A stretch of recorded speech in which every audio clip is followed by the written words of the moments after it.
Will a dismissive avoidant attachment style return after a breakup, and how should you handle this? So, here's the very first thing. Dismissive avoidants operate from their feelings minus their fears. The more space they have, the less they fear engulfment. And so, they tend to have this rebound effect with their feelings. However, something that's really interesting is a 2013 study by Philip Tobler found that dopamine actually ramps with uncertainty. So, dopamine is the motivation and reward neurochemical. And so, space and uncertainty can paradoxically increase the feeling of wanting in a relationship dynamic with somebody. And this is particularly relevant to dismissive avoidance. The more that they actually feel like there is space and autonomy are big needs that they have.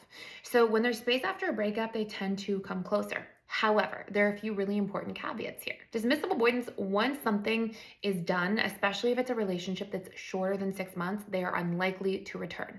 And it's really important to keep no contact from that point forward, especially because you don't want to be waiting for somebody. Relationships that are longer than 2 years, okay, in longer term relationships, especially if there was more deep, meaningful commitment, things like you lived with this person, you have a child with this person, these types of situations, dismissive avoidants are more likely to try to return. However, and this is the most important caveat of all, dismissive avoidants returning doesn't mean they're ready for a commitment. They may return and try to text with you more often or engage with you in some way, but there's a difference between somebody actually engaging with you versus somebody being ready to recommit. And it is really important for you, if you're on the receiving end of this, to make sure you know your boundaries, that you know your needs, that if somebody's going to return and think about coming back into your life, you want to make sure you're clear on like, how would we make this work a second time around if it didn't work the first time around? You need to see a lot of green flags.